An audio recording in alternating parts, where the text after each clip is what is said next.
විද්‍යුත් රසායනය නොමිලේ සම්මන්ත්‍රණ මාලාව සිලබස් එකේ 13 වෙනි යුනිට් එක විද්‍යුත් රසායනය.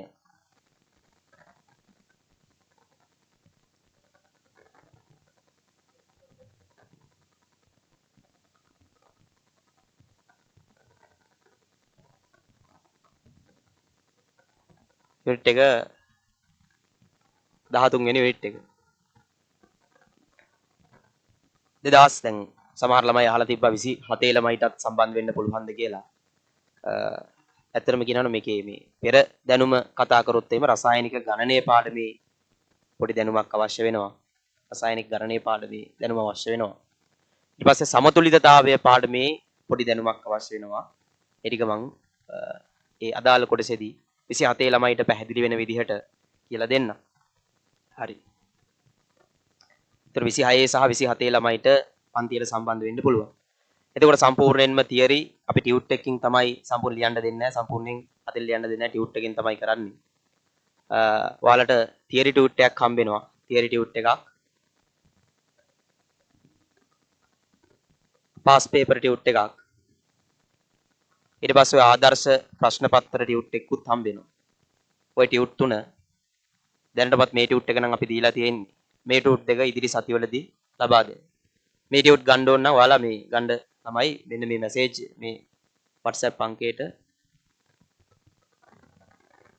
පොඩි මැසේජ් එකක් දාලා මේ ටියුට් එක ලබා ගන්න පුළුවන්. හරි. පාඩම එහෙනම් ආරම්භ කරමු. ටියුට් එක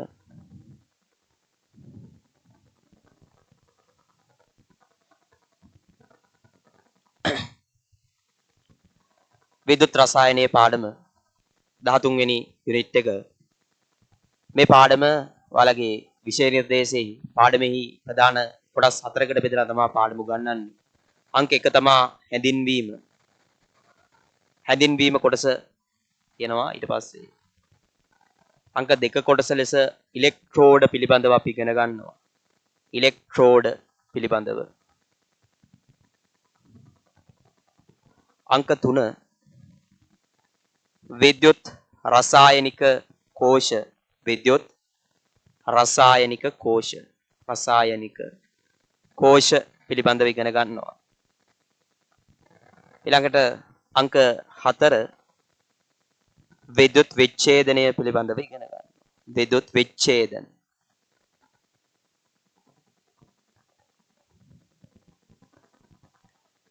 පාඩම ওই පරිච්ඡේද 4 යටතේ තමයි සම්පූර්ණයෙන්ම ඉගෙන ගන්න.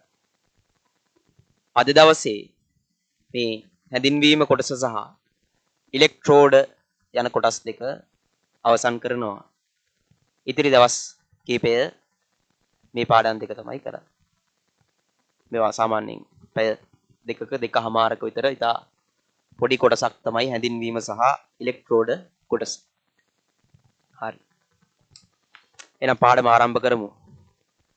මේ අර WhatsApp නම්බරයට මැසේජ් එක දාලා ටියුට් එක අරගෙන ටියුට් එක print කරගෙන ටියුට් එකෙත් සමහර තැන්වල හිස්තැන් දාලා තියෙනවා ලියන්න මේ වැඩේට එකතු වෙන්න. හරි. අපි හැඳින්වීම කොටස ආරම්භ කරමු.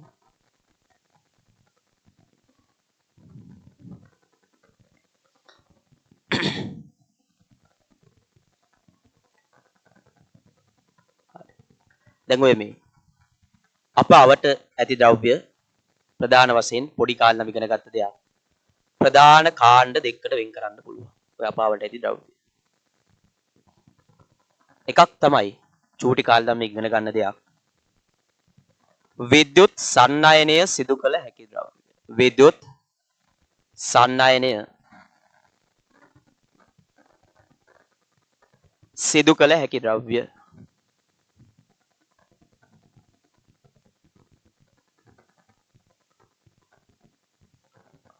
අපි හඳුන්වනවා විද්‍යුත් සන්නායක කියලා. විද්‍යුත් සන්නායක.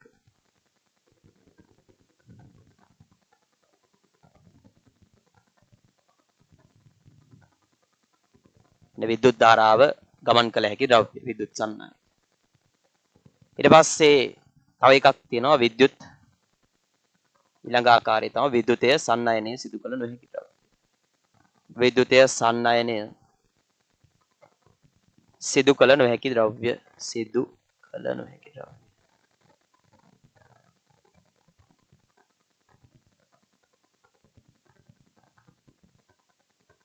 අපි හඳුන්වනක විද්‍යුත් කුසන්නායක විද්‍යුත් කුසන්නායක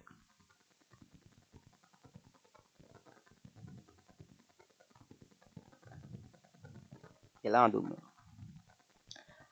දැන් කුඩා කාලේ ඉඳලම දන්නවා අපි ඔය විද්‍යුතය සන්නයනය කරනු ලබන ද්‍රව්‍ය වලට උදාහරණ ඇව්වොත් ළමෙක් කියයි ලෝහ. ලෝහ විද්‍යුතය සන්නයනය කරනවා. ඊළඟට ළමයෙක්ගෙන් ඇහුවොත් කියයි ඔය විද්‍යුතය සන්නයනය කළ හැකි ද්‍රාවණ තියෙනවා කියලා. විද්‍යුතය සන්නයනය කළ හැකි ද්‍රාවණ. විද්‍යුතය සන්නයනය කළ හැකි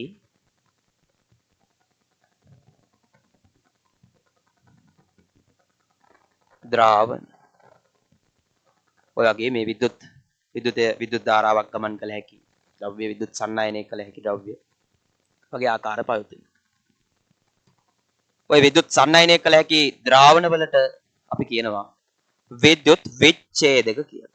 විද්‍යුත් විච්ඡේදක. විද්‍යුත් විච්ඡේදක. දන්නෝ පොඩි ගාල්ලා ළමයි ඉගෙනගෙන තියෙනවා.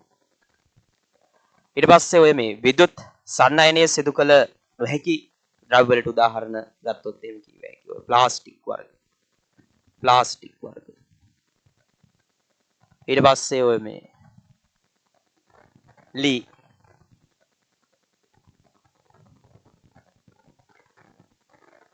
ඊට පස්සේ වීදුරු වර්ග. තව උදාහරණයක් ගත්ත හැකි විද්‍යුතය සන්නයනය කරන්නේ නැති ද්‍රාවණ විවිධ ද්‍රාවණ විද්‍යුතය සන්නයනය කළ නොහැකි ද්‍රාවණක් තියෙනවා. නොහැකි ද්‍රාවණ. මේවා හඳුන්වනවා විද්‍යුත් අවිච්ඡේදක. විද්‍යුත් අවිච්ඡේදක.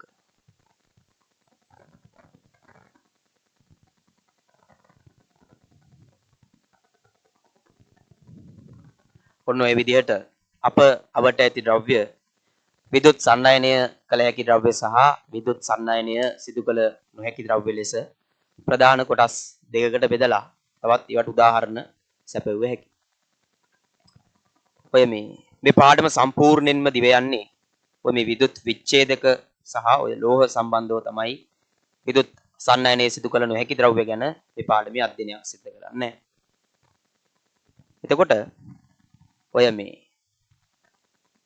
විද්‍යුත් සන්නයනය සිදු කළ හැකි ද්‍රව්‍යවල එක් ප්‍රධාන ලක්ෂණයක් තියෙනවා.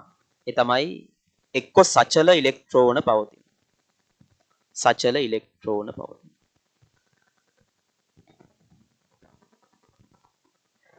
එහෙම නැත්තම් සචල ධන හෝ ඍණායන පවතින. ධන හෝ ඍණායන. ඔය විද්‍යුත් සන්නයනය සිදු කළ හැකි ද්‍රව්‍යවල තියෙන එක් ලක්ෂණය. ඒ කියන්නේ මේ දැන් ලෝහ විද්‍යුත් සන්නයනය සිද්ධ කරන්නේ ඉලෙක්ට්‍රෝන ආධාර කරගෙන. සචල ඉලෙක්ට්‍රෝන ආධාර කරගෙන. එතකොට මේ ලෝහවල විද්‍යුත් සන්නයනය සිදු වෙන්නේ සචල ඉලෙක්ට්‍රෝන මගින්. සචල ඉලෙක්ට්‍රෝන මගින්.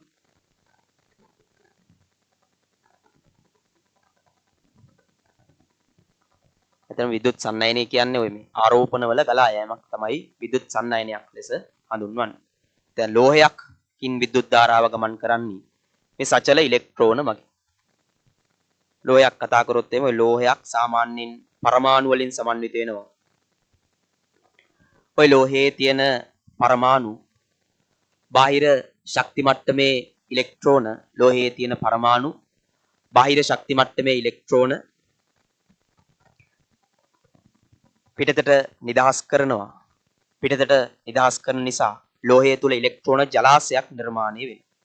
ඉලෙක්ට්‍රෝන ජලාශයක් නිර්මාණය වෙනවා. මේ ඉලෙක්ට්‍රෝන හරහා තමයි ලෝහය තුල විද්‍යුත් ධාරාවක් ගමන් කරන්නේ. එතකොට ඒක විද්‍යුත් සන්නායකය. ඊළඟට ඔය මේ විද්‍යුත් සන්නායනය කළ හැකි ද්‍රාවණවල නැත්නම් විද්‍යුත් විච්ඡේදකවල විද්‍යුත් සන්නායනයක් සිද්ධ වෙන්නේ ඔය සචල ධන හෝ ඍණායන මගින්. සචල ධන හෝ ඍණායන මගින්. සචල ධන හෝ ඍණායන මගින් තමයි විද්‍යුත් විච්ඡේදකවල විද්‍යුත් සන්නායනය සිද්ධ වෙන්නේ. සචල ධන හෝ ඍණායන මගින්. විද්‍යුත් විච්ඡේදකයක් ගත්තොත් අපි උදාහරණයක් විදිහට සෝඩියම් ක්ලෝරයිඩ් විලීන ලවණය ගමුකෝ. සෝඩියම් ක්ලෝරයිඩ් විලීන ලවණේ Na+ අයන Cl- අයන විදිහට ද්‍රාවණයේ පවතිනවා. ඉතින් ඔය අයන මගින් තමයි ඔය සෝඩියම් ක්ලෝරයිඩ් ලවණයේ විද්‍යුත් සන්නායනය සිද්ධ වෙන්නේ. ඔන්න ඔය ටික තමයි මේක නම් සාමාන්‍ය ළමයෙක්ට තියෙන දැනුමක් මේක. ඔය ටික සිලබස් එකේ තියෙනවා උගන්න. හරි. ඊළඟට අපි සම්පූර්ණයෙන්ම මේ විද්‍යුත් විච්ඡේදක පිළිබඳව තමයි ඉගෙන ගන්න. ළමෙක්ට කැමති නම් මේක ඕනනම් මේ ස්ක්‍රීන්ෂොට් එකක් ගහගෙන ඔයාලගේ පොතක ඇඳ ගන්න පුළුවන්. හොඳයි. එතකොට ඒ කොටස හරි මේක අර දන්න කතාවක් කියලා දුන්නේ.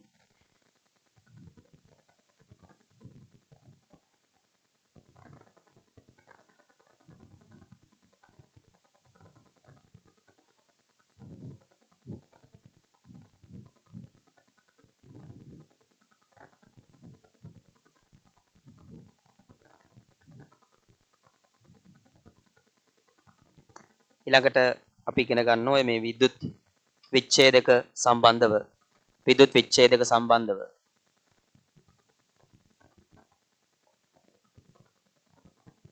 විද්‍යුතය සන්නායනය කළ හැකි ද්‍රාවණ විච්ඡේදය. මේ වගේ විද්‍යුත් සන්නායනය සිදු වෙන්නේ සචල ධන හෝ ඍණායන මගින් තමයි විද්‍යුත් ධාරාව ගමන් කරන්නේ.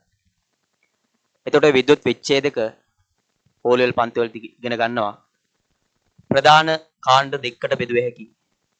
එකක් තමයි ප්‍රබල විද්‍යුත් විච්ඡේදක. ප්‍රබල විද්‍යුත් විච්ඡේදක.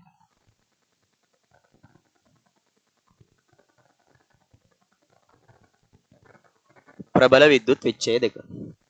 ඊළඟ එක තමයි දුබල විද්‍යුත් විච්ඡේදක. දුබල විද්‍යුත් විච්ඡේදක. දුබල විද්‍යුත් විච්ඡේදක.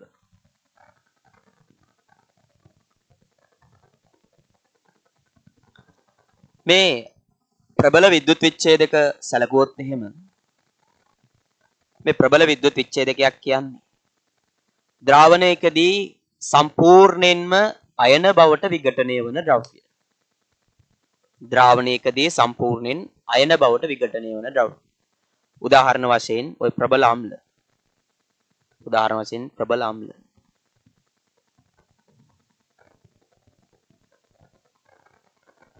අපි HCl සලකමු. HCl අම්ලය. ඔය HCl අම්ලය ගත්තොත් එහෙම HCl අම්ලය ද්‍රාවණයකදී සම්පූර්ණයෙන්ම මෙන්න මේ අයනීය බවට විඝටනය වෙනවා. ඒතර HCl ද්‍රාවණයක් ගත්තොත් ද්‍රාවණයේ කිසිම ස්ථානයක අපිට ඔය HCl අණු දක්නට ලැබෙන්නේ නැහැ. සම්පූර්ණයෙන්ම H+ සහ Cl- අයන තමයි ද්‍රාවණය තුල පවතින්නේ. ඔය වගේ මේ යම් ද්‍රාවණයකදී සම්පූර්ණයෙන්ම අයන බවට විඝටනය වන ද්‍රව්‍ය. නැත්නම් පූර්ණ විඝටනයකට ලක්වන ද්‍රව්‍ය අපි හඳුන්වනවා ප්‍රබල විද්‍යුත් විච්ඡේදක කියලා. තව උදාහරණ තියෙනවා. ප්‍රබල භාෂ්මත් එහෙම තමයි. ප්‍රබල භාෂ්ම. සෝඩියම් හයිඩ්‍රොක්සයිඩ් සැලකුවොත් සම්පූර්ණයෙන්ම ද්‍රාවණයකදී Na+ සහ OH- අයන බවට විඝටනය වෙනවා.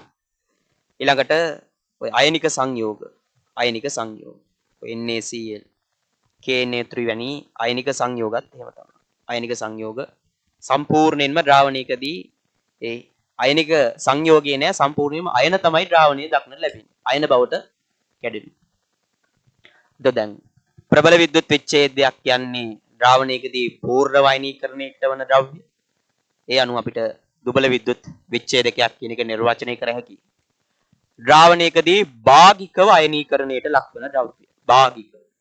ද්‍රාවණයේ භාගයයි අයනීකරණ ලක්වේ. උදාහරණ වශයෙන් ගත්ත හැකියි. දුබල අම්ල. දුබල අම්ල කතා කරමු. දුබල අම්ලයකට උදාහරණයක් විදිහට කතා කරොත් ඇසිටික් අම්ලය වගේ දෙයක්. HCl වගේ සම්පූර්ණයෙන් විඝටනයකට ලක් වෙන්නේ. භාගිකව තමයි විඝටනයකට ලක් වෙන්නේ. කියන්නේ අපි යම් ද්‍රාවණයකට මේවා මවුල එකක් දැම්මොත් ද්‍රාවණයේ තියෙන්නේ ඇසිටේට් අයන 0.1 විතර. H+ උත් එහෙම. කියන්නේ සම්පූර්ණ විඝටනයකට ලක් වෙන්නේ නැහැ. ඇසිටික් අම්ල ද්‍රාවණයක් ගත්තොත් එහෙම මේ අයනක් තියෙනවා. ඊට අමතරව ඇසිටික් අම්ල අණුත් තියෙනවා. يعني ද්‍රාවණයේ සම්පූර්ණයෙන්ම අයන බවට විඝටනය වෙලා නැහැ. ওই වගේ ඒවට අපි කියනවා දුබල විද්‍යුත් විච්ඡේදක.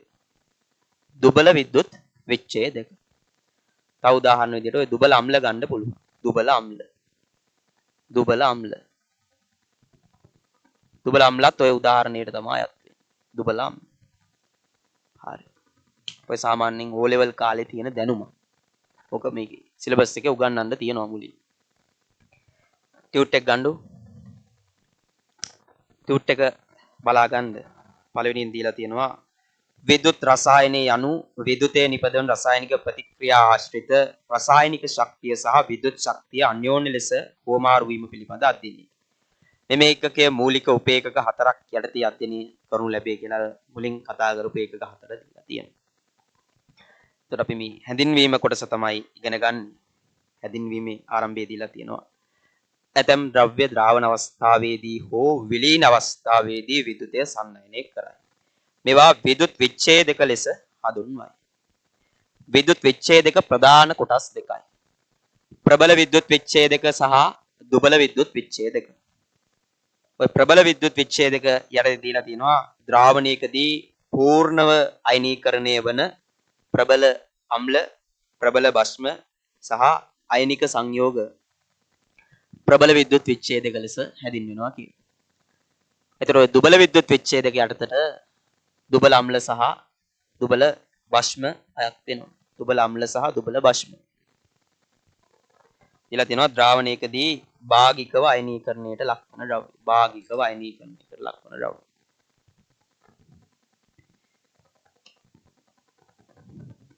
ඊළඟට විද්‍යුත් අවිච්ඡේදක ජලීය මාධ්‍යකදී අයන සෑදිය නොහැකි ද්‍රව්‍ය. උදාහරණ වශයෙන් ඔය භූමි තෙල් CCl4 වගේ දෙයක් විද්‍යුත් අවිච්ඡේදකයක් ලෙස සලකනවා. අයන සාදන්නේ. හරි. ඔය කොටස තමයි ඊළඟට ප්‍රතිරෝධය කොටසට යන්නේ. හරි. කමෙක්ට කැමති නම් මේ නෝට් මේක ගහ ගන්න පුළුවන් chart එක. වැඩි ලියන්න දෙන්නේ නැහැ මේ කොටසේ මොකද මේක දන්න කොටසක් නේ. කාලේ අපරාධي. මේ වගේ කොටසක් ලියනවා කියන්නේ ළමයි A level ළමයිගේ කාලේ අපරාධයක්.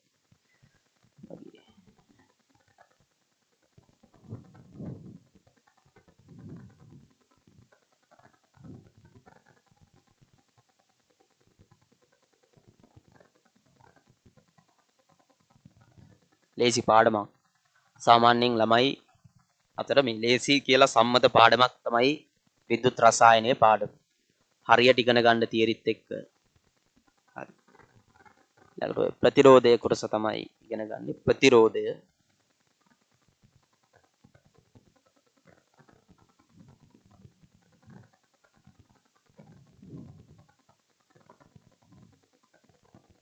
හිතන්න මේ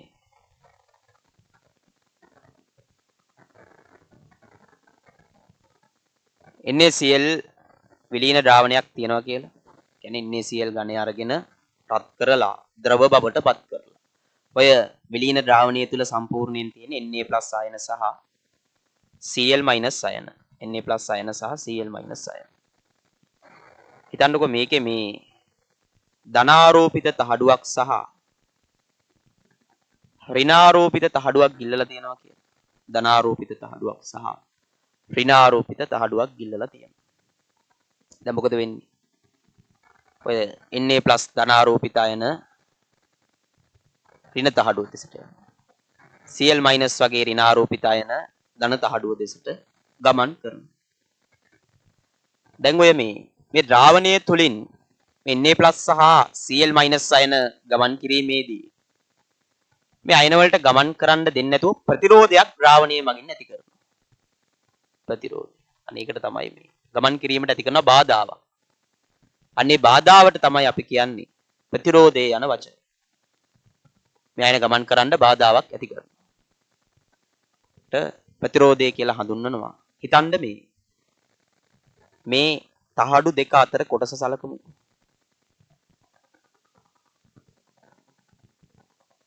මෙන්න මේ වගේ මේ අදෘශ්‍යමාන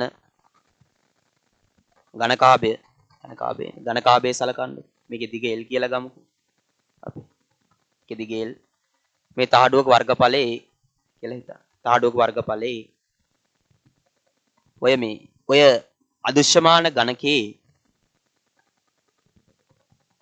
ප්‍රතිරෝධය අනුලෝමව සමානුපාතික වෙනවලු මේ L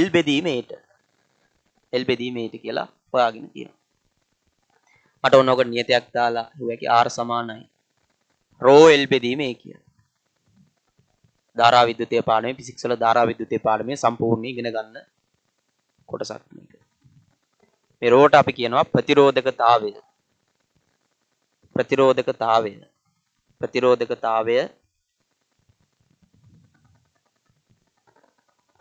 මේ ප්‍රතිරෝධකතාවය කියන එක මේ ද්‍රව්‍ය මත සහ කියන්නේ මේක නම් ද්‍රාවණය. ද්‍රව්‍ය මත සහ උෂ්ණත්වයේ මත රඳා පවතින ගුණයක්. ඒකට එක් ද්‍රාවණවල ප්‍රතිරෝධකතාවයේ යන ගුණය වෙනස් වෙනවා. ඒ අනුව ද්‍රාවණයෙන් ද්‍රාවණයට ප්‍රතිරෝධය වෙනස් වෙනවා. ද්‍රාවණයෙන් ද්‍රාවණයට ප්‍රතිරෝධය වෙනස් වෙනවා. මේක එහා පිටුවේ තියෙනවා මේ කොටස පිළිබඳව. දැනට ඔය ප්‍රතිරෝධයේ ඉස්සරහින් තියෙන කොටුවේ දැන් ලියා ගන්නකො R අනුලෝමව සමානුපාතිකයි L බෙදීමේ R සමානයි ρ L බෙදීම A කියලා ලියාගෙන රෝට දාගන්න ප්‍රතිරෝධකතාවය කියලා.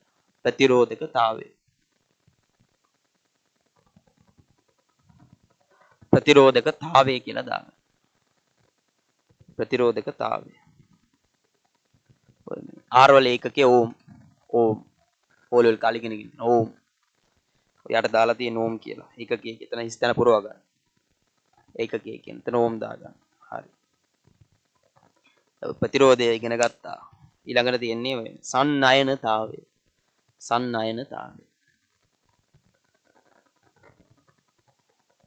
පිට R සමානයි ρ L බෙදීමේ R සමානයි. ඔක සංකීර්ණව ධාරා විද්‍යුතයේ කොටස ඉගෙන ගන්නවා. R සමානයි ρ L බෙදීමේ. ඔය සන්නයනතාවය නැත්නම් G සන්නයනතාවය අලුත් වචනයක්. සන්නයනතාවය. J කියන්නේ යම් ද්‍රාවණයක සන්නයනතාවය කියන්නේ ඔය මේ. ප්‍රතිරෝධයේ පරස්පරයට තමයි අපි සන්නයනතාවය ලෙස හඳුන්වන්නේ. කියන්නේ ප්‍රතිරෝධය කියන්නේ විද්‍යුත් සන්නයනයට ඇති බාධාව. එතකොට සන්නයනතාවය කියන්නේ විද්‍යුත් සන්නයනයට ඇති හැකියාව කියලා ළමයෙකුට කියන්න පුළුවන්. ඒතර සන්නයනතාවය කියන්නේ ප්‍රතිරෝධයේ පරස්පරය. ප්‍රතිරෝධය අඩු වෙද්දී සන්නයනතාවය වැඩි වෙනවා. ප්‍රතිරෝධය වැඩි වෙද්දී සන්නයනතාවය අඩු වෙනවා. එතකොට තව වචනයක් දීලා තියෙනවා යටින්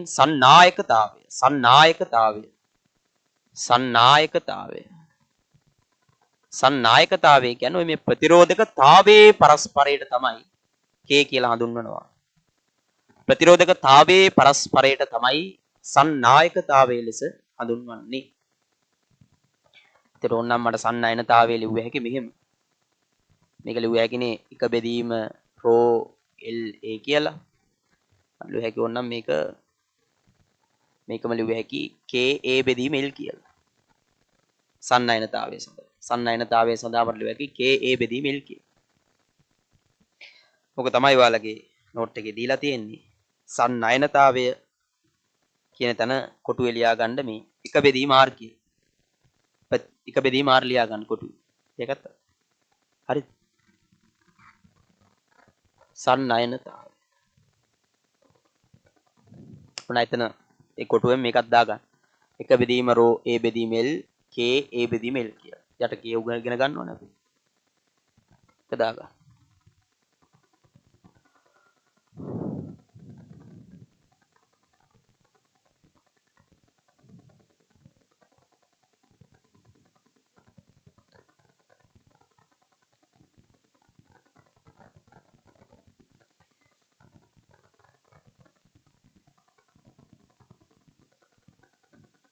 හරි. ඔය මේ සන්නයනතාවයේ ඒකක තමයි සන්නයනතාවයේ ඒකක තමයි මේ ඕම් ඍණ 1 සන්නයනතාවයේ ඒකක ඕම් ඍණ 1 ඕම් ඍණ 1. එහෙම නැත්නම් අපි පොදුවේ පාවිච්චි කරනවා මේකේ සීමන්ස් කියන ඒකකයේ භාවිතා කරනවා. සීමන්ස් ඒකකය. සන්නයනතාවය සඳහා සීමන්ස් ඒකකයේ භාවිතා කරනවා. ඒක ලියා ගන්න. දීලා තියෙනවා ඒකක. ඕම් ඍණ 1 කියලා දීලා තියෙනවා. ඊළඟට සන්නායකතාවයේ ඒකක ලෙස භාවිතා කරන්නේ. සන්නායකතාවයේ ඒකක ලියා ගන්න. ඕම් ඍණ 1යි මෙන්න මේක තමයි ඒකක. සන්නායකතාවයේ ඒකක. නැත්තම් මීටරයට සීමන්ස්. මීටරයට ඕමයට කියන එක හෝ මීටරයට සීමන්ස් හෝ තමයි සන්නායකතාවයේ ඒකක ලෙස භාවිතා කරන්නේ. එකක් දාගන්න. දාගත්තා. හරි. ඔය ටික තමයි ඉගෙන ගන්න තියෙන්නේ. ඊළඟට දෙවෙනි පිටුවට යන්කෝ අපි. දෙවෙනි පිටුවට. සරල සිද්ධියක් මේවයි ගණන් හදන්න එහෙම වැඩි එන්නේ නැහැ විභාගෙ. ෆිසික්ස් වල තමයි ඌව එන්නේ සම්පූර්ණයෙන්ම ගණන් හදන්න. ධාරා විද්‍යුතයේ කොටසේ.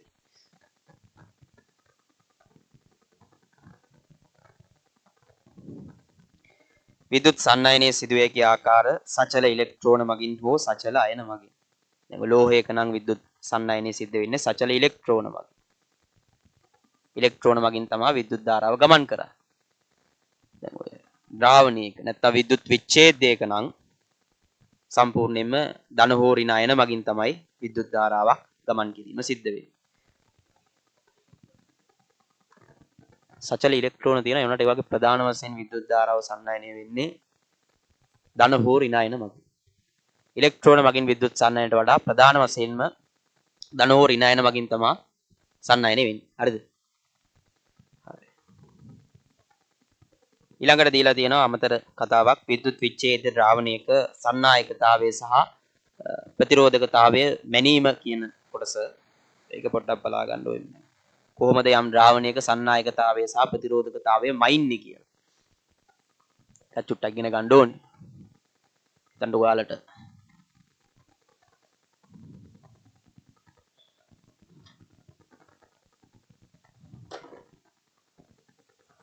දණ්ඩ මෙන්න මේ වගේ වාට ද්‍රාවණයක් දීලා තිබ්බා. මේක විද්‍යුත් විච්ඡේදයක් අපි කියමු NaCl කියලා විලීන NaCl දීලා තියෙනවා. ද්‍රාවණය. ඒක සන්නායකතාවයේ මයින්ඩ් කියලා කියනවා. ඒතර මෙච්චරයි කරන්නේ. ඔය ද්‍රාවණය තුල අපි දන්නවා විලීනයිනේ. එහෙනම් Na+ සහ Cl- අයන තමයි ද්‍රාවණය තුල පවතින්නේ. Na+ සහ Cl- අයන.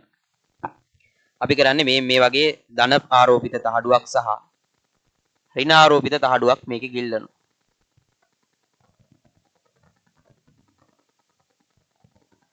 ධන ආරෝපිත තහඩුවක් සහ ඍණ ආරෝපිත තහඩුවක් ගිල්ලනවා. ගිල්ලලා මේකේ යම් ධාරාවක් යවන්න සලස්සනවා. අපි කියමු ධාරාව I කියලා. I ධාරාවක් යැවීමට සලස්වනවා. අපි කොහොම හරි මේ තහඩු දෙක අතර විභවාන්තරයක් මැන ගන්නවා. වෝල්ට් මීටරයක් දාලා විභවාන්තරයක් මැන ගන්නවා. ධාරාව I කියලා හිතන්නකො. මේක අස්සෙන් ධාරාවක් එනවා. ධාරාව I. ද්‍රාවණීය ධාරාව ගෙනියන්නේ මේ අයන මගින් තමයි ගෙනියන්නේ. අපිට ඕනේ මේ ද්‍රාවණීය සන්නායකතාවය හොයන්න. හිතන්න මේ තහඩු දෙක අතර දුර L කියන. තහඩු දෙකේ වර්ගඵල සමානයි. වර්ගඵල A කියලා හිතන්නකො. දැන් මෙතන තියෙන්නේ අර අදෘශ්‍යමාන ඝනකයක කතාව තමයි මේ තියෙන්නේ. ඈ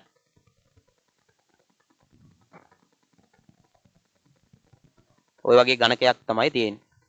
ඒකට අපි දන්නවා ඔය වගේ අදෘශ්‍යමාන ඝනකයක ප්‍රතිරෝධය R සමානයි ρ L බෙදීමේ කියන. අපිට හොයන්න ඕනේ ඔය රෝ වගේ. කොහොමනේ හොයන්න ඕනේ? තව සමීකරණයක් පොඩි කාලේ ඉගෙනගෙන තියෙනවා V සමානයි IR කියලා. R සමානයි V බෙදීම I. V දන්නවා I දන්නවා. V දන්නවා I හොයා ගන්නවා මෙතන මීටරයක් ගාලා හොයා ගන්න. එතකොට R වෙනුවට මට දාගත්ත හැකි V බෙදීම I. රෝ L බෙදීම A කියලා.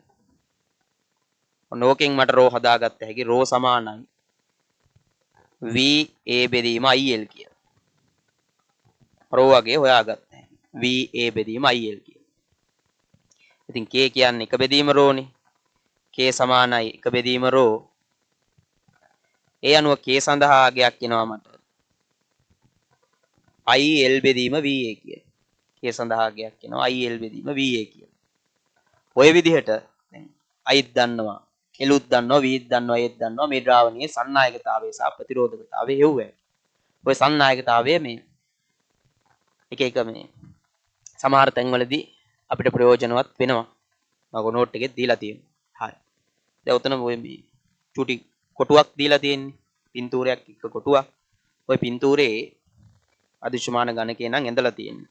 මේ V ලකුණු කරලා I ලකුණු කරන්නකො ඉස්සෙල්ලම පින්තූරේ. V I ලකුණු කරන්නකො පින්තූර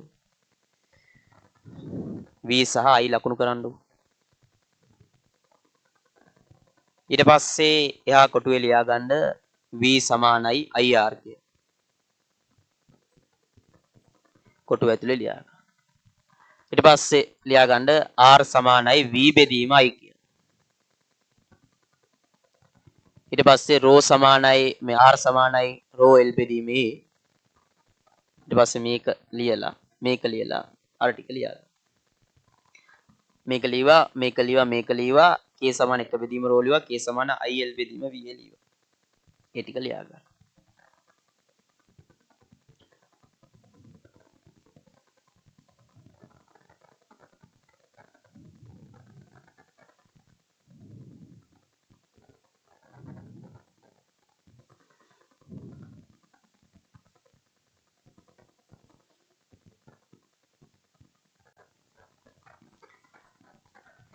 හැඳින්වීම කොටස සම්පූර්ණයෙන්ම කියන්නේ තව චුට්ටක් තියෙනවා සන්නායකතාවය රඳාපවතින සාධක පිළිබඳව තමයි දැන් ඉගෙන ගන්න. සන්නායකතාවය රඳාපවතින සාධක කලුත් කොටසක්. ඕලෙවල් කාලේ ඔය ඉගෙනගෙන නැහැ. මාරව නම් ඉගෙනගෙන තියෙනවා සාමාන්‍ය ළමයි. ඒතර සන්නායකතාවය රඳාපවතින සාධක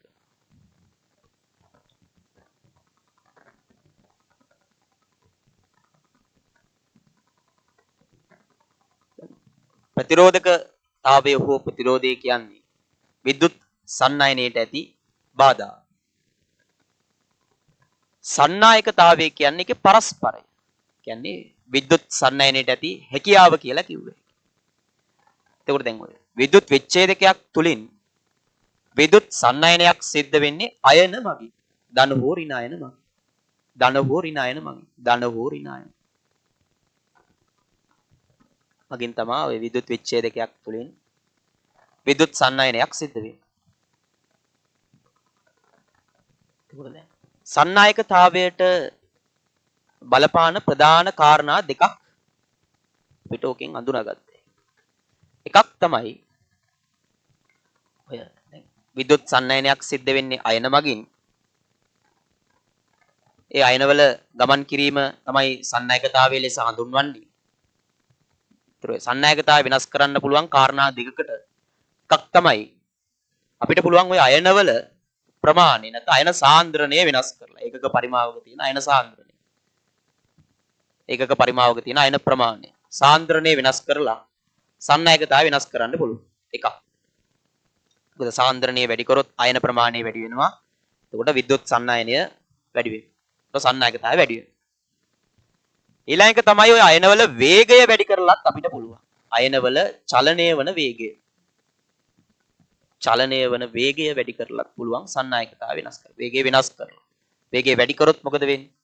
අයන ඉක්මනින් ගමන් කරනවා. එතකොට මොදින් විද්‍යුත් සන්නායනය සිද්ධ වෙනවා. හරි. මොදින් විද්‍යුත් සන්නායනයක් සිද්ධ වෙනවා. සන්නායකතාවය මේ කරුණු දෙක වෙනස් කරලා විද්‍යුත් විච්ඡේදයක සන්නායකතාවය අපිට වෙනස් කරන්න පුළුවන්.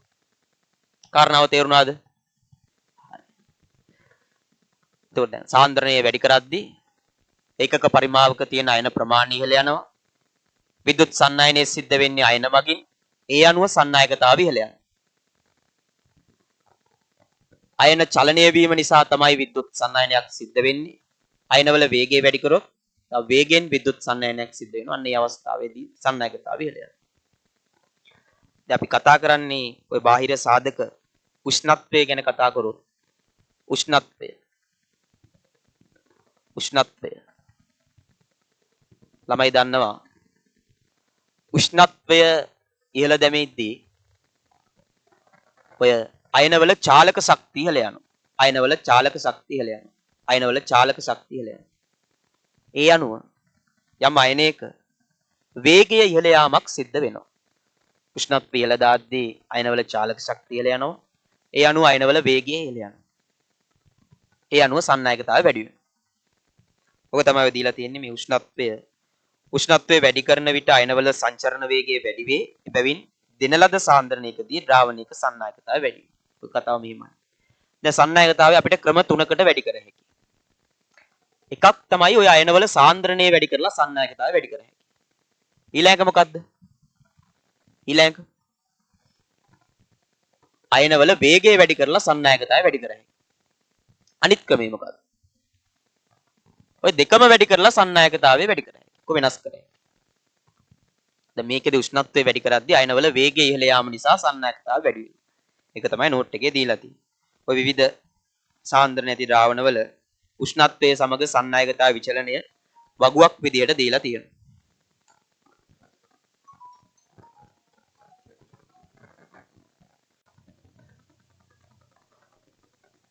අංක 2 සාධකය විද්‍යුත් විච්ඡේදයේ ස්වභාවය. විද්‍යුත් විච්ඡේදයේ ස්වභාවය.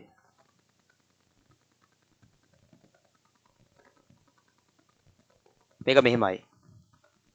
හිතන්නකො මම ප්‍රබල අම්ලයක මවුලයක් සහ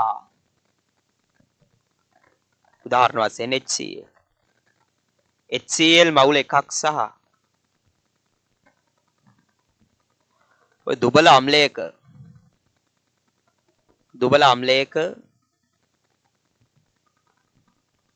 මවුල එකක් අරගත්තා කියන. හිතන්න. දැන් HCl ද්‍රාවණය ගැන කතා කරොත් එහෙම ඔය HCl සම්පූර්ණයෙන්ම විඝටනය වෙනවා. HCl සම්පූර්ණයෙන්ම විඝටනය වෙලා මේ HCl මවුලයකුයි Cl- මවුල එකකුයි හදන. ඊළඟට දැන් ඔය දුබල අම්ලයේ ලෙස අපි ගත්මුකෝ උදාහරණ වශයෙන් ඇසිටික් අම්ලය. ඇසිටික් අම්ලයේ සම්පූර්ණ විඝටනයක් සිද්ධ වෙන්නේ. භාගිකව තමයි විඝටනය සිද්ධ වෙන්නේ. මේවා මවුල එකක් ගත්තා නම් සාමාන්‍ය විඝටනයේ ලක් වෙන්නේ 0.1ක් විතර.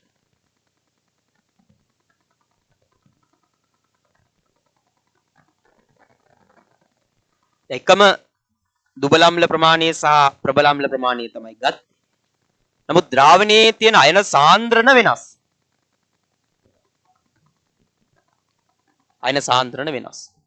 ඒ අනුව වැඩිම සන්නායකතාවයක් තියෙන්නේ මේ ප්‍රබල අම්ලය යොදාගත්තා. මොකද වැඩි අයන ප්‍රමාණයක් තියෙනවා. අයනවල සාන්ද්‍රණය ඉහළ. අයන ප්‍රමාණය ඉහළ. ඒ අනුව අපිට කිව්ව හැකි ඔය සන්නායකතාවයේ කෙරෙහි ඔය විද්‍යුත් විච්ඡේදයේ ස්වභාවයත් බලපානවා කියලා. බලාගන්න අංක 2 විද්‍යුත් විච්ඡේදයේ ස්වභාවය. ප්‍රබල විද්‍යුත් විච්ඡේදයක ද්‍රාවණයේ ඇති අයන සාන්ද්‍රණයම එම සාන්ද්‍රණයම ඇති සාන්ද්‍රණයට ඇති කියලා තියෙන එක වෙනස් කරගන්න සාන්ද්‍රණයම ඇති. එම සාන්ද්‍රණයම ඇති දැන් මේ වගේ ඝන ඩෙසිමීටර එක ගත්තොත් සාන්ද්‍රණයමයි එන්නේ. කන ඩෙසිමීටර එක ගානේ ගත්තොත් එහෙම 1 mol dm දින 3යි. සාන්ද්‍රණය එන්නේ. තව පැහැදිලි. එම සාන්ද්‍රණයම ඇති දුබල විද්‍යුත් විච්ඡේදයකට වඩා වැඩි. එම නිසා ප්‍රබල විද්‍යුත් විච්ඡේදයක සන්නායකතාවය දුබල විද්‍යුත් විච්ඡේදයකට වඩා වැඩි. එහෙත් මේවා ඝන අවස්ථාවේ විද්‍යුතය සන්නායනය නොකර. මොකද ඝන අවස්ථාවේ අයන සෑදීමක් සිද්ධ වෙන්නේ නැහැ. අමතර කතාව. හරි. අපි අංක 3ට. අංක 3. දැන් කතා දෙකම තේරුණා. විද්‍යුත් විච්ඡේදයේ ස්වභාවයත් බලපානවා කියලා. සන්න ඔය හැම දෙයකින්ම වෙනස් වෙන්නේ මෙන්න මේ දෙකෙන් එකක්. මේ දෙක එකක් වෙනස් වුණා නිවානේ සන්නායකතාව වෙනස් වෙනවා. විභාගෙට අහන්න පුළුවන්. MCQ එකක්. ඊළඟට අංක 3 අපි ඉගෙන ගන්නවා ද්‍රාවණී අයන සාන්ද්‍රණය.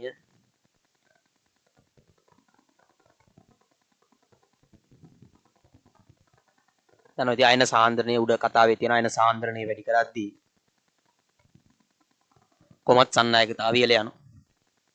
මොකද අයන ප්‍රමාණය වැඩි වෙනවා කියන්නේ විද්‍යුත් සන්නයනටදී අයන ප්‍රමාණය වැඩි වෙනවා කියන්නේ විද්‍යුත් සන්නයනය සිද්ධ වෙන්නේ අයන මගින්. ඒ හින්දා කෙලින්ම උද විද්‍යුත් සන්නයනයක් සිද්ධ වෙනවා. දීලා තියෙනවා ද්‍රාවණයේ පවතින අයන ප්‍රමාණය වැඩි වෙන විට ඔය ආරෝපණ වාහක කියන්නේ මේ ආරෝපණ රැගෙන යනවා. ආරෝපණ රැගෙන යන අයනම තමයි අයන ප්‍රමාණය ඉහළයි. එවිට සන්නායකතාවය වැඩි වෙයි. ඔය කතාව තමයි තියෙන්නේ. මොකේ තියෙනවා පොඩි අභ්‍යන්තර කතාවක්. ඒ කතාව අහගන්න. සාන්ද්‍රණය වැඩි වෙන විට ආරෝපණ රැගෙන යන ප්‍රමාණය ඉහළ යනවා. අයන සාන්ද්‍රණය වැඩි වෙද්දී ආරෝපණ රැගෙන යන ප්‍රමාණය ඉහළ යනවා. ඒ අනුව සන්නායකතාවය ඉහළ යනවා. හරි. ආරෝපණ වාහකයා කියන්නේ ආරෝපණය රැගෙන යන.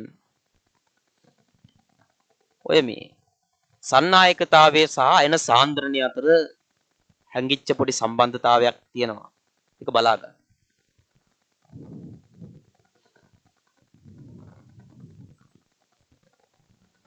හරි. පුළුවන්. හරියි. ඔව්. හරියි. හරි. ඔය ද්‍රාවණීය අයන සාන්ද්‍රණය සම්බන්ධව පොඩි අමතර කතාවක් කියන්නේ වැදගත් කතාවක් මේක බලා ගන්න. අපි හිතමුකෝ මං ගත්තා ඔය මේ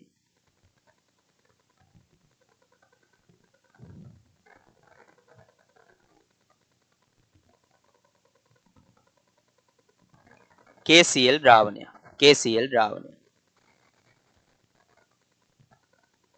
දැන් මේ KCl ද්‍රාවණේ ගත්තොත් එම මේක අයනික සංයෝගය.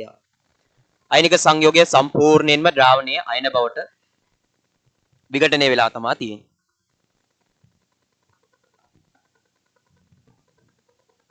ඔන්න ඔය වගේ අයන බවට විඝටනය වෙලා තියෙනවා.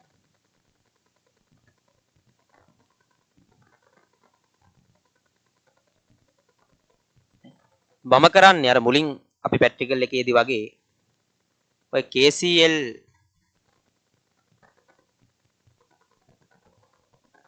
සාන්ද්‍රණය ඉදිරියේහි අර මුල් ප්‍රැක්ටිකල් එක වගේ සන්නායකතාව වෙලා පස්තාරගත කරන සන්නායකතාවය පස්තාරගත කරන.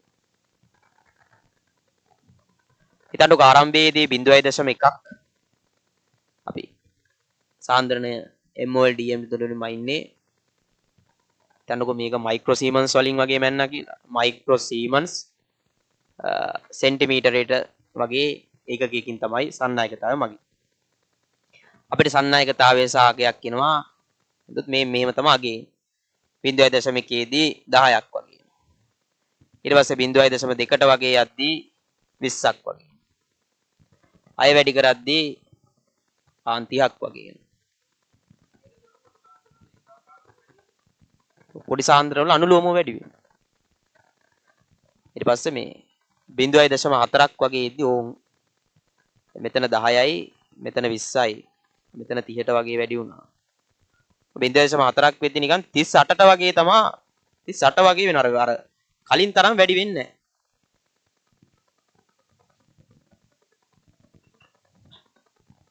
38කට වගේ එනවා. තව 0.5ක් විතර එද්දි නිකන් 45කට වගේ අපිට එන අගයන් ටික මම කියන්නේ. 45ක් වගේ සන්නායකතාවයේ සඳහාගේ. තව 0.6ක් වගේ එද්දී ඔයිටත් වඩා අඩු වෙනවා. සාමාන්‍ය 50ක් විතර. දැන් 0.6ක් එද්දී මේ මුල්ලාප දෙන්න 60ක් එන්න ඕන. නමුත් 50යි එන්නේ. සන්නායකතාවයේ සඳහාගේ. ඇයි මෙහෙම වෙන්නේ?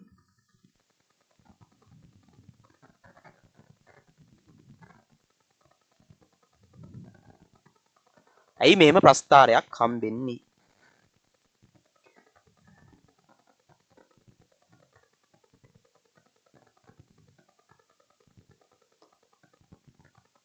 ඇයි වැඩි සාන්ද්‍රණවලදී අර මුල් අවස්ථාවේ වගේ සාන්ද්‍රණයේ වැඩි වේදී එහා සමානව සන්නායකතාවයේ වැඩි වෙන්නේ නැත්තේ? බලන්න. සාන්ද්‍රණය වැඩි කරන්ද ඒකක පරිමාවක තියෙන අයන සංඛ්‍යාව ඉහළ යනවා. ඔය වගේ වෙනවා සාන්ද්‍රණය වැඩි කරද්දී. ඔන්න ඔය අවස්ථාවේ ලස්සන කතාවක් වෙනවා. මේ අයන අතර තියෙන ආකර්ෂණ බල ප්‍රබලතාවය එන්න වැඩි වෙනවා. ධන සහ ඍණ අයන අතර තියෙන. උදාසන්ට එන්න ආකර්ෂණ බල ප්‍රබල වෙනවා.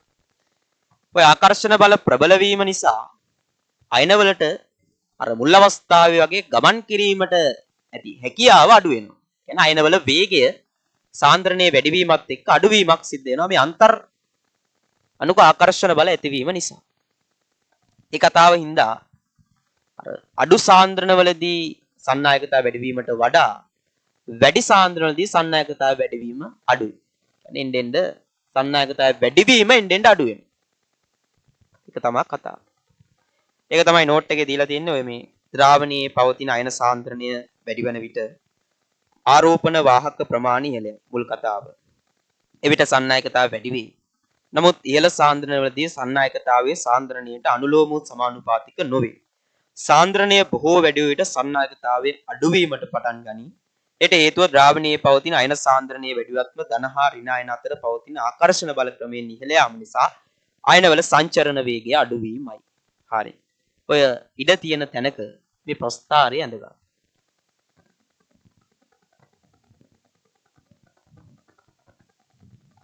ඉඩ තියෙන තැනක ප්‍රස්ථාරය ඇඳගන්න. මේ ප්‍රස්ථාරය.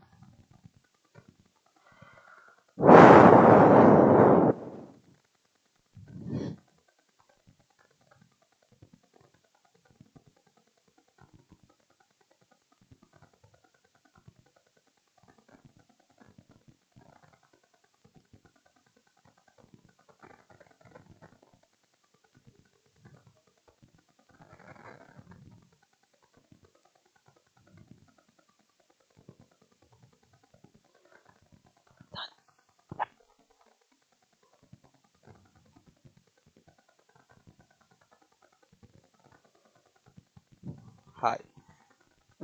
ඔය ටික ඇඳ ගන්න. වීඩියෝ එක ප්‍රෙස් කරලා හරි ඇඳ ගන්න. ඉස්සරේ ඇඳ ගන්න. ඊළඟට ඔය මේ යට වගුවක් දීලා තියෙනවා. ඔය වගුවේ පොඩි වැදගත්කමක් තියෙනවා ඔය ටර්ම් ටෙස්ට් පේපර් වල එහෙම බලන්න. දෙනවා. ලින් ජලය, මුහුදු ජලය, නල ජලය දීලා අහනවා මොකේද සන්නායකතාවය වැඩි කියලා. ඉතින් ඔය අගයන් එක්කම දීලා තියෙනවා. මුහුදු ජලයේ ලින් ජලය සහ නල ජලයට වඩා වැඩි. මොකද මුහුදු ජලයේ තියෙන අයන ප්‍රමාණය ලින් ජලයට සහ නල ජලයට වඩා ඉහළයි. ආශ්‍රිත ජලය වගේ ගත්තොත් එහෙම ආශ්‍රිත ජලයේ අයන සම්පූර්ණයෙන් බොහෝ දුරට 100%ක්ම නෙමෙයි ඉහළ ප්‍රමාණයක් අයන අයින් කරලා තියෙන්නේ.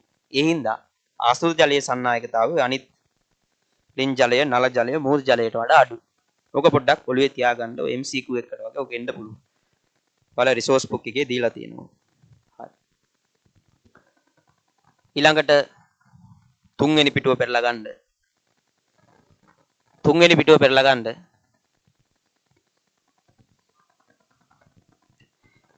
ඒක උගන්වන්නේ මේ අයනවල සංචරණ වේගය. අයනවල සංචරණ වේගය. අයනවල අපි දන්නවා සංචර අයනවල වේගය ඉලද්දී සන්නායකතාවය වැඩි වෙනවා. සංචරණ වේගය පිළිබඳව තමයි දැන් කියන්නේ. අයනවල සංචරණ වේගය. ගන්න දැන් ඔය යම් ද්‍රාවණයක තනි අයනයක් තියෙනවා. මේ අයනයේ වේගය තමයි එක එක සාධක මත රඳා පවතින්නේ කොහොමද කියලා අපි බලන්න. තනි අයනයක් තියෙනවා ද්‍රාවණයේ. අපි කියමුකෝ m+ කියලා අයනයක් තියෙනවා කියලා. ධන තහඩුවකුයි ඍණාරෝපිත තහඩුවකින් මං ගිල්ලනවා මේ ද්‍රාවණය. ඊට පස්සේ අපි බලනවා අයනයේ වේගය පරීක්ෂා කරලා බලනවා. පළවෙනි එක දීලා තියෙනවා මේ විද්‍යුත් ක්ෂේත්‍රයේ විභව අනුක්‍රමණය. විභව අනුක්‍රමණය කියන්නේ මේ විභව අන්තරය කියන කතාව. මේ විභව අන්තරය දැන් මේ දෙක අතර තියෙන විභව අන්තරය වැඩි වෙද්දී විභව අන්තරය වැඩි වෙද්දී මේ අයනයේ මත ඇතිවන බලය ඉහළ යනවා.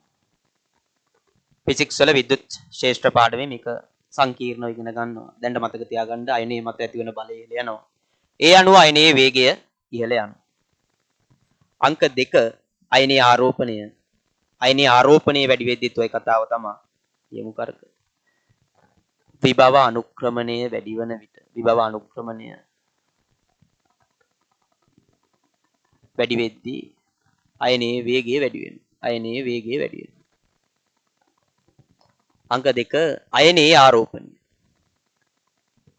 අයනික ආරෝපණය කියලා හඳුන්වනවා.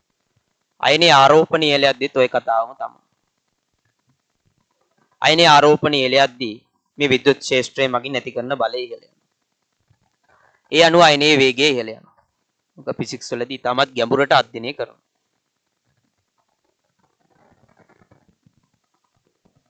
ඊළඟට ඊළඟට දීලා තියෙන උෂ්ණත්වය. ඉතින් දන්න උෂ්ණත්වය ඉහළ යද්දී කොහොමත් අයනවල චාලක ශක්තිය ලනවා. ඒ අනුව අයනීය වේගය ඉහළ යනවා. උෂ්ණත්වය ඉහළ යන විට අයනීය වේගය ඉහළ යනවා.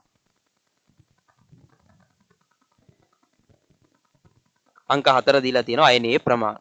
උතන අයනීය ප්‍රමාණය වැඩි වෙද්දී නම් මොකද වෙන්නේ? එකම බලය ඇති වෙන්නේ. ඉතින් අයනීය වේගය අඩු වෙනවා. අයනීය ප්‍රමාණය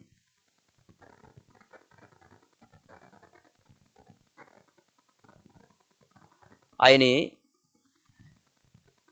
වේගය අඩු වෙනවා. ඔන්න ඔය කතාව පැත්තකින් ලියා ගන්න.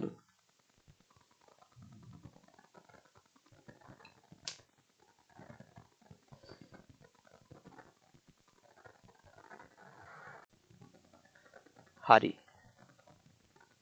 ඔය විදිහට ඔය මේ අයනවල සංචරණ වේගය ඔය සාමාන්‍ය ඔය වැඩිම සංචරණ වේගයක් තියෙන්නේ H+ අයන වලට ද්‍රාවණයකදී H+. මොකද H+ අයනය ප්‍රමාණය ඉතාමත් කුඩායි. ඒ අනුව සංචරණ වේගය ඉහළ යනවා. ඊළඟට ඔය OH- උත් එහෙම තමයි. ස්කන්ධය අඩු නිසා, කියන්නේ ප්‍රමාණය අඩු නිසා ඒ වගේ සංචරණ වේගය ඉහළයි. මේ දෙකෙනුත් ඉහළම සංචරණ වේගයක් තියෙන H+ අයනයට. ඒක තමයි ඔය දෙවෙනියට දීලා තියෙන්නේ. ඊළඟට අපිට ඉගෙන ගන්න තියෙනවා ඔය මේ සන්නායකතාවයේ ප්‍රයෝජන. මොකනම් ඔය මේ සිලබස් එකේ තැන තියෙන ටිකක් තමයි ඔය තියෙන්නේ. ඔය මෙතන ඉගෙන ගන්න එහෙම අවශ්‍යතාවයක් නැහැ සන්නායකතාවයේ කොටසේදී. දැන් කතා කරොත් එimhe අනුමාපන තියෙන්නේ අයනික සමතුලිතතාවයේ කොටසේ. ද්‍රාවණ වල සාන්ද්‍රණය යන තියෙන රසායනික ගණනයේ කොටසේ. ලවණතාවය ගණන් කරන්නත් තියෙන රසායනික ගණනයේ කොටසේ. ඔය අවස්ථාවලදී සන්නායකතාවයේ වැදගත්කම් තියෙනවා. ටිකක් ওই කොටස ටිකක් මතක තියාගන්න. ඔය මේ ජලයේ සංසුද්ධතාවයේ නිර්ණය කියන්න ඉතින් අපිට පුළුවන් ජලයේ අර මුල් බලපු ක්‍රමයට ජලයේ සන්නායකතාවය යම් ජලයේ ද්‍රාවණයක් කරගෙන සන්නායකතාවය හොයන්න. සන්නායකතාවයේ වුවොත් එහෙම අපි කියමුකෝ අපිට ඉහළ සන්නායකතාවයක් ආවා කියලා. ඒ අනුව අපිට තීරණය කර හැකි ජලයේ අයන ප්‍රමාණය ඉහළ. කියන්නේ මේ ජලය භාවිතයට නුසුදුසුයි වගේ අදහසක් ගත්තේ. අනේ ඒ වගේ ප්‍රයෝජන වලට සන්නායකතාවය වගේ දේවල් වලට සන්නායකතාවය භාවිතා කරනවා. ඔය කරුණු පහ ලකුවට ඔලුවට දාගන්න එපා. ඔක මමතර දුන්න කාරණයක්. ඔවා සිලබස් එකේ තැන උගන්වනවා ඔය කොටස. මාත් ඔය මේ අනුමාපන වල සමකතා ලක්ෂ්‍ය නිර්ණය කියලා ප්‍රශ්නයක් කරනවා මේකට අදාළව. හරි. එතකොට මේ ඒ කොටස සම්පූර්ණයෙන්ම අපි අවසන් කරා හැඳින්වීම කොටස. ඔච්චර හැඳින්වීම කොටසේ තියෙන්නේ. ඊළඟට තමයි ඔය අලුත් කොටසක් යන්නේ. තමයි ඕකනම් ටිකක් ඉගෙනගෙන අඩුයි. ඉලෙක්ට්‍රෝඩ සමතුලිතතා කොටස. ඉලෙක්ට්‍රෝඩ සමතුලිතතා කොටස.